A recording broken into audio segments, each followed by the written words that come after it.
Denver's lucky to have some of the best beer bars in America. Places that are obviously struggling during the pandemic because their business model is lots of people coming in and constantly refreshing their menu with great craft beers that they pass in glasses over the bar.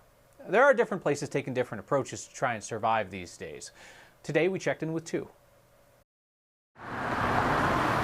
Business has been really rough down here. We didn't have the parade, we didn't have the baseball season. Sustaining is the goal right now. My name is Rachel Smith and I work at Good, Zuur. My name is Chris Black and I'm the owner of the Falling Rock Tap House. We started this beer cellar shortly after we opened in 1997. These are the beers that they really worked on and thought about and took a lot of time to make. So with all the stuff going on with the pandemic, we decided that it was time to sell it off to raise some capital so that we can make it through the winter. For a lot of the beers that we sell that come from Belgium, I think there's a lot of craft and artistry that goes along with it. And then I think there is definitely a market that demands something rare and hard to find, and because of that I think it increases the value as well. So when we had to close down the first time, we didn't really have any beer to sell, and as a sour beer business, we kind of needed something to sell out the door. So we were really happy that we were able to start selling bottles to go, and it's been definitely helpful. It was a little bit hard to decide to sell everything. For the most part, it's been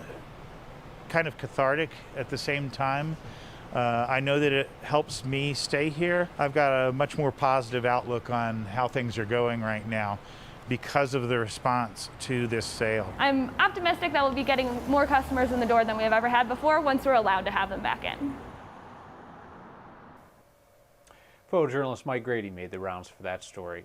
Another well-known beer bar in town taking a different approach is Fresh Craft. They're right down Blake Street from Falling Rock.